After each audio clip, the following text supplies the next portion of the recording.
in the respective countries where it is afternoon. Can you all see my screen? Can you hear my voice? Yes, doctor. So, thank you, the organizers, for again inviting me for this presentation. I was hearing the conference and I was hearing a lot of theoretical and a lot of radiotherapy and immunotherapies, but this is a hardcore surgeon's perspective. Last year, my presentation was tumors of pediatric age group, which are diagnosed and they grow out of proportion to the stage where we cannot even treat them. So today we bring another spectrum from my institution, and that is benign pediatric tumors. They are benign, but they pose a very serious diagnostic and therapeutic challenge. I'm a professor working in the Maulana Azad Medical College, and this is my institution. It is one of the leading hospitals, and we deal a lot of cancers. Per week, we are operating on 2 to 3 cases per week, out of which this time I decided to talk about our problems in benign lesions. And I had given initially talked about three, but when we were waiting for this conference, I could add one more, which was again a diagnostic challenge and also a therapeutic challenge as well. So my first case is a retroperitoneal teratoma, but it is very surprising.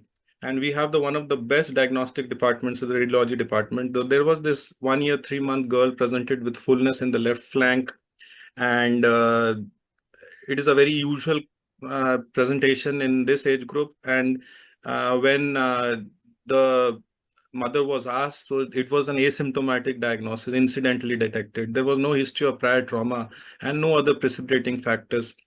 And there was no other significant history to corroborate.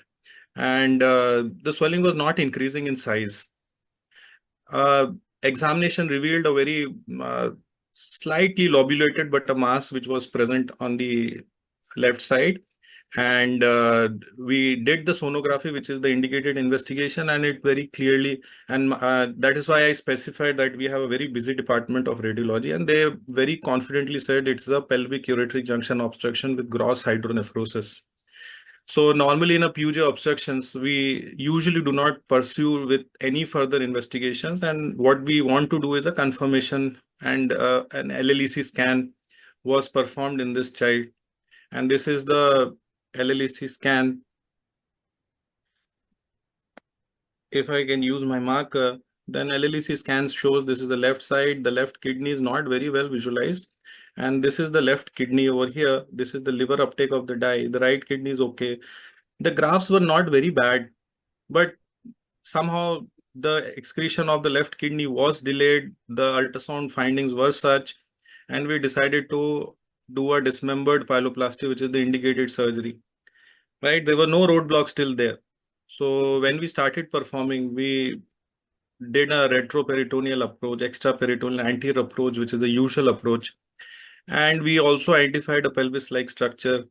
We also confirmed with aspirating, and it's something like urine came out. So we aspirated 100 ml, but the doubt came when usually in a pelvic ureteric junction, when we are operating and we have aspirated 100 ml of urine, the lump should disappear, it should decompress, but it was not decompressing. So that is where the doubt came. And we could palpate some solid components as well, when I decided that we have to now make it a complete transperitoneal approach because it was not fitting. And to my surprise, it was a huge retroperitoneal teratoma, and it had a very huge cystic component, which was just sitting very close to the kidney. And the kidney was obviously compressed. And this huge cyst was identified as the pelvis. And unfortunately, since in the line of investigation, there was no doubt anywhere, the radiology also was done by a very senior faculty in our hospital. So we did a complete excision of this mass. The post-op biopsy also confirmed a mature teratoma. The girl is now on regular follow-up. It has already been 1 year and she's doing fine. But this was a complete surprise intraoperatively. So moving on to our next case is a fibroblastoma, again sacrococcygeal region. So we do encounter plenty of sacrococcygeal teratomas. The correct age 1.5 years, again a girl came. This is how the girl came. This is an intraoperative picture. And out of 10 cases, I would say 9.5 cases would be a sacrococcygeal teratoma. So this is the picture of this girl. So huge, displacing the anus. So we did alpha fetoprotein and beta HCG to look for if there are immature components or any other yolk sac components. So it was normal. CCT was done where it showed fat attenuation. There was the time when suddenly it was showing more of a fatty attenuation. It was in the subcutaneous and the intermuscular plane, again the sacrococcygeal region. So we had our doubts. So we pursued with a MRI, and MRI almost confirmed that it was more towards fat. And if you see, this is the mass which has fine septas, and the intensity on MRI is typically like a fat. And we position the child in a jackknife position, which is absolutely prone with legs spread, and we gave a U-shaped incision. And again, another benign lesion at a site where you usually diagnose as a sacrococcygeal teratoma. As you can see, that the tumor was removed, and then there is a stalk which is going and getting fixed to one of the bones of the pelvis.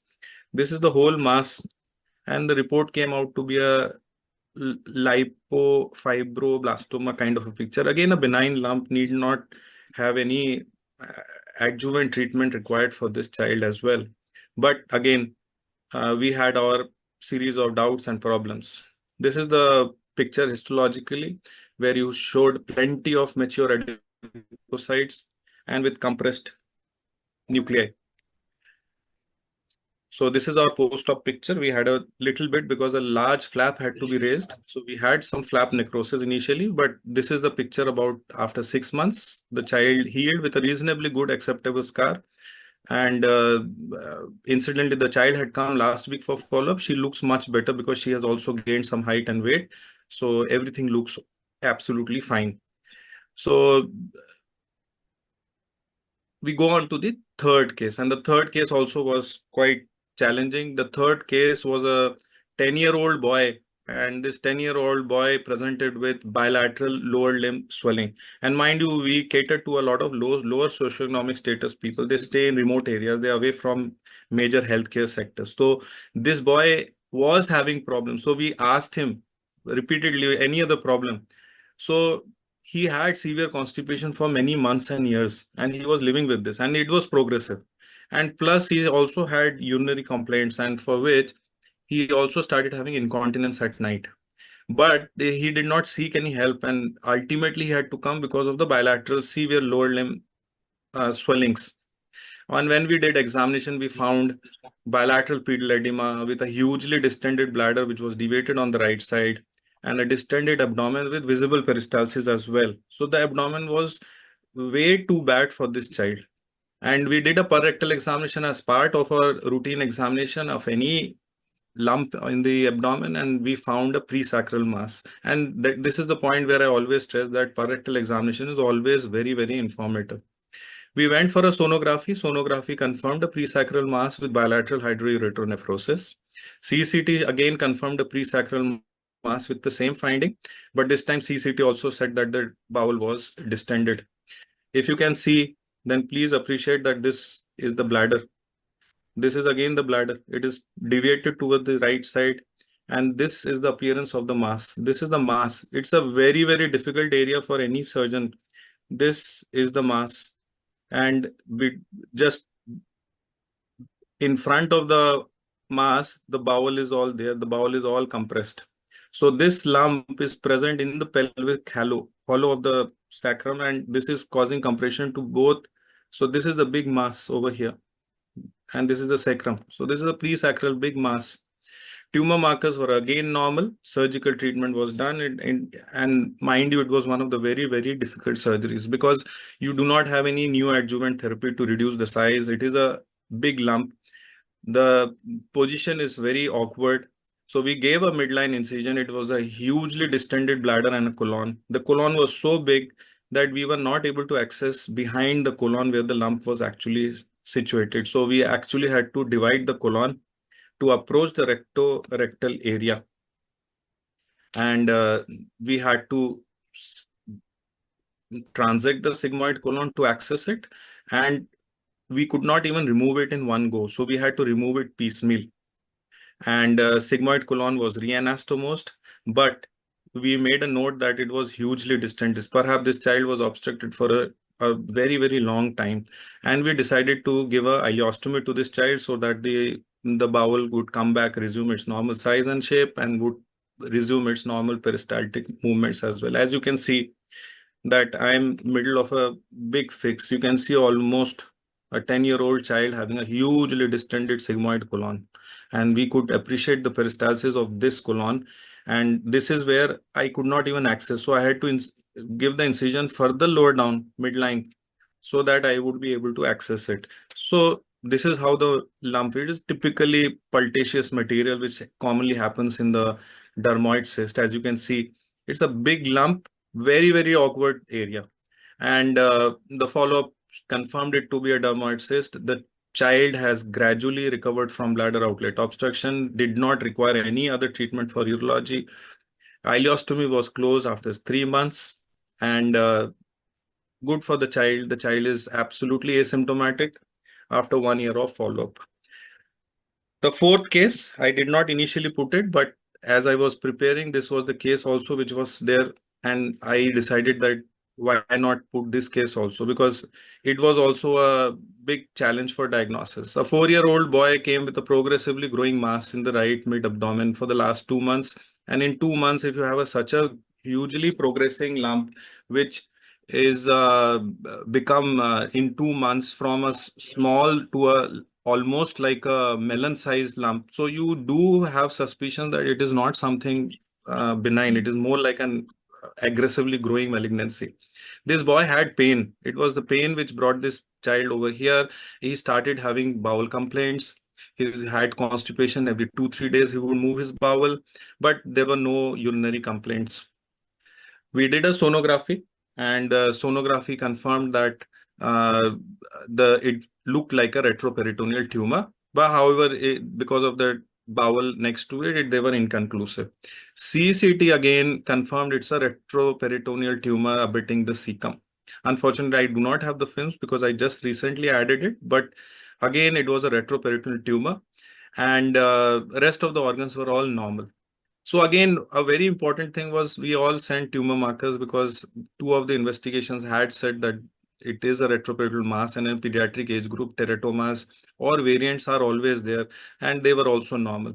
So this is the mass we encountered. You can see this is very, very closely adherent to cecum, and why would the child not started having pain, and why the child would not have compromised bowel, because the lumen of the cecum was very much compromised by this huge lump. It looked bad.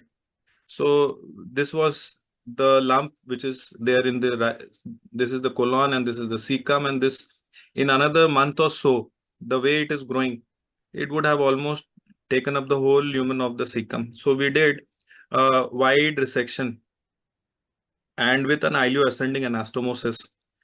And we had sent a frozen section, but the frozen section again, it was inconclusive. The pathologists tried their best, but they were not sure. But we did have mentally prepared ourselves that we would re-explore the moment regular histopathology came out to be malignant. So we were prepared to do a right hemicolectomy later on, soon after a second look surgery.